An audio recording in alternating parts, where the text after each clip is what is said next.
제1장 생활편 몸부림의 삶. 내 젊은 날 수도 생활은 몸부림의 삶이었다. 어두운 세상 살 동안 햇빛 되게 하소서. 태양 같은 인생을 살고자 성자와 함께 나만이 걸어온 길이다. 몸부림 후에 걸작이다. 1. 한 노인의 예언.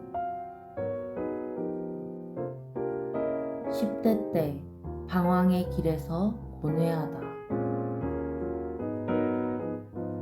나는 10대부터 방황길에 접어들면서 인생 문제와 부딪혀 머리를 싸매고 살아야 했다. 머릿속에서 겪는 고통은 누가 곁에서 치료한다고 치료가 되는 것이 아니었다. 신앙생활은 하고 있었지만 나의 삶과는 별개였기에 항상 곤고함을 면치 못했다. 마음의 한계를 깨닫고 나의 무지를 개탄하고 한탄하기 시작했다. 신앙이 깊어지면 깊어질수록 갈수록 더 산이었다. 그 정신적인 고뇌는 뼈가 쑤시는 고통, 뼈를 깎는 고통이었다. 첫째, 달동네에 사는 가난의 고통, 빈부격차에서 오는 고통이었다. 둘째, 못 배운 고통이었다.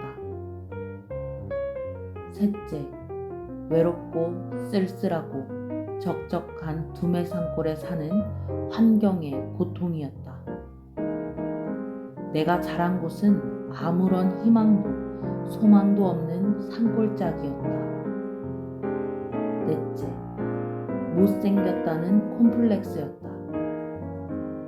다섯째, 말 더듬이로서 언어의 장벽도 나에게는 큰 고통이었다.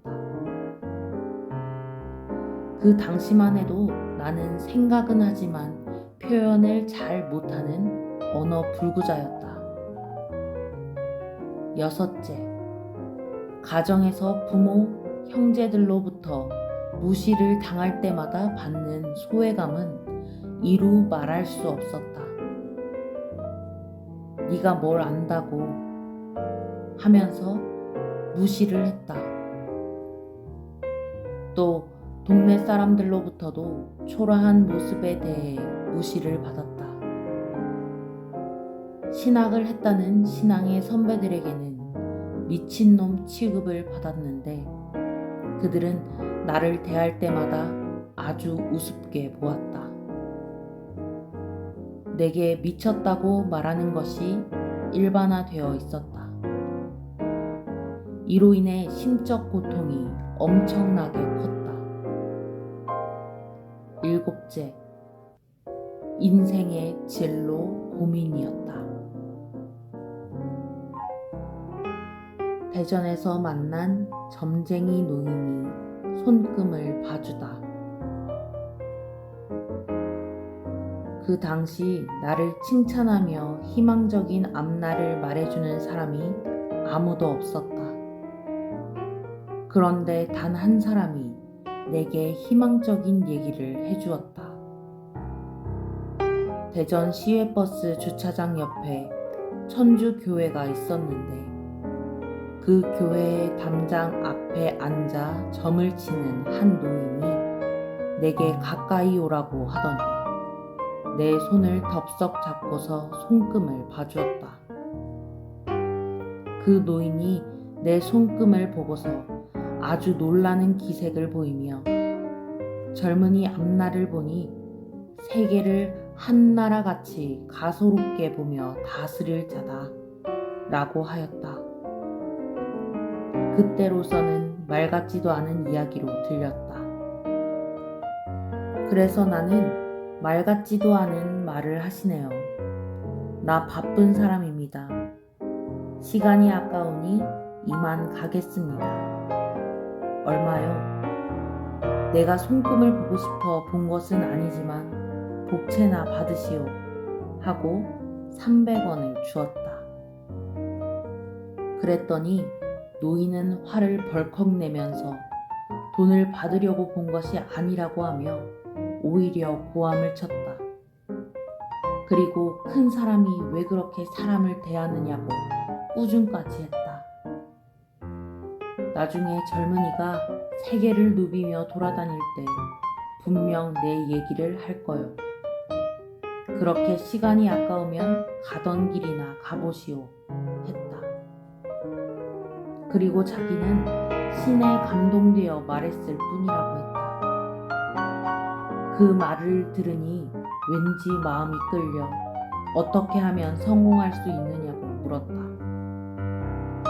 그랬더니 순천자가 될 때 성공할 수 있다고 대답을 해주었다.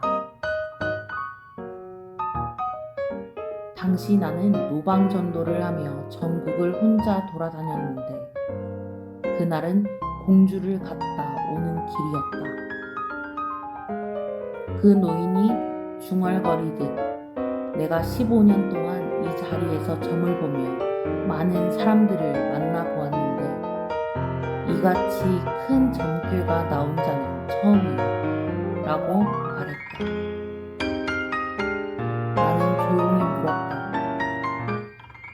내 손바닥에서 뭘 보았기에 그런 이야기를 합니까? 했더니 그 노인은 대답하길 당신 손바닥에 큰 백자가 개걸집 대문짝만하게 있지 않소. 한번 보쇼 했다. 그 말을 듣고 내 손바닥을 보니 한자로 큰 백자가 너무나도 또렷하게 보였다. 아무튼 내가 잘 된다고 하니 기분이 좋았다. 복채를 안 받는다고 해서 금방 이야기 벗이 되었고 나는 마음이 감동되어 옆에 참새집 포장마차에 모시고 가서 막걸리 한 잔을 대접했다. 그 노인은 나에게 계란을 몇 개 사줘서 먹었다. 그분에게 내가 다시 한번 물었다. 내 체격에 뭘 하겠습니까? 솔직히 말해서 복채 때문에 좋게 이야기한 거 아닙니까? 여봐, 젊은이가 지나갈 때 무겁게 앉아있던 내 엉덩이가 나도 모르게 벌떡 일어나졌소. 그것은 내 양 어깨를 보고 놀랐기 때문이라고 했다. 양 어깨를 보니 어깨 밑으로 만인이 고개를 숙이며 올 것이라고 깨달아졌기에 얼른 쫓아가서 반갑게 맞고 싶은 심정이었다는 것이다. 그는 나에게 지금은 뭘 하느냐고 물었다. 전국을 돌아다니면서 전도하며 많은 생명들이 하나님을 믿게 한다고 했더니 지금 당신이 큰 일을 하고 있는데 왜 자신을 몰라요? 라고 말했다. 그리고 얼마 안 있으면 외국으로 비행기를 타고 바삐 왔다 갔다 할 거라고 했다. 그때 나를 두고 내가 생각할 때는 외국으로 비행기를 타고 왔다 갔다 할 일이 없었다. 그래서 그 말을 믿지 않았다. 오늘에 알고 보니 하나님은 그날 점쟁이를 통해서 나의 앞날을 암시했던 것이었다. 하나님은 필요하면 동물을 통해서도 계시하시는데 하물며 사람을 통해 계시하시지 않겠는가. 그 노인이 자리를 뜬 후 나는 포장마차 주인과 대화를 나누기 시작했다. 역시 전도하기 위해서였다.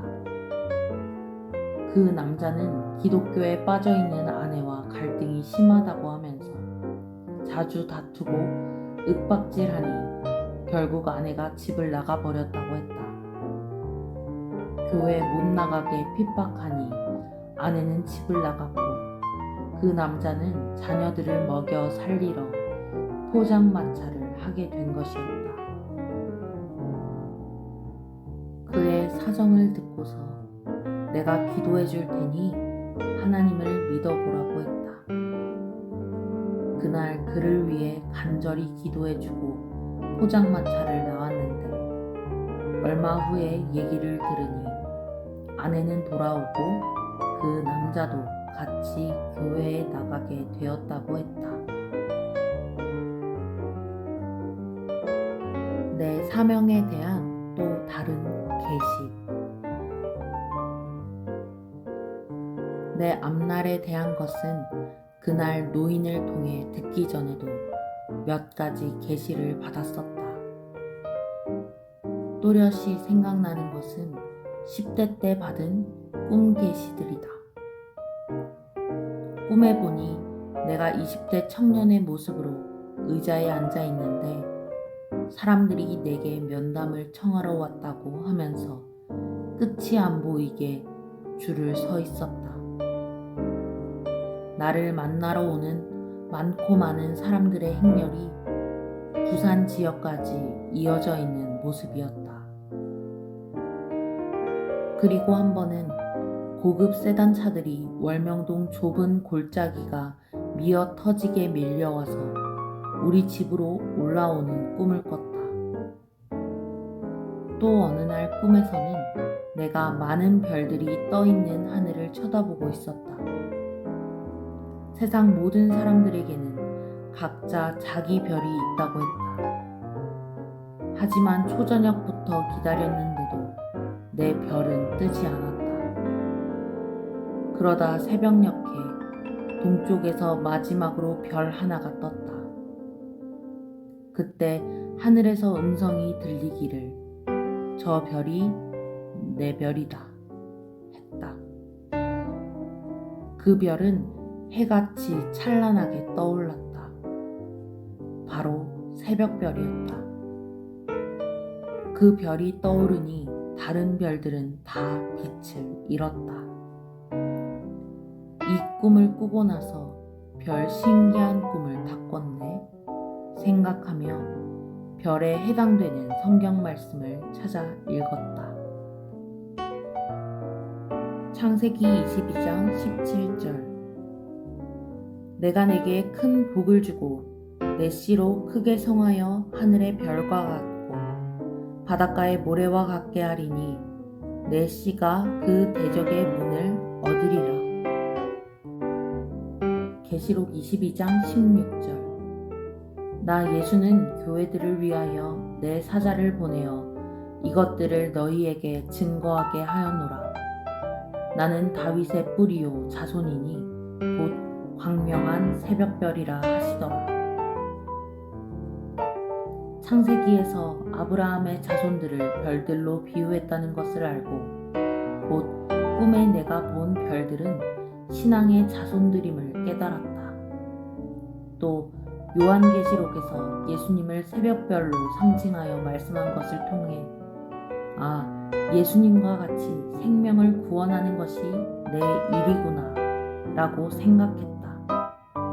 그러다 세월이 흐른 후에 섭리 역사를 펴면서 이 별꿈은 내 사명을 뜻하는 것임을 더욱 완전히 깨닫게 됐다.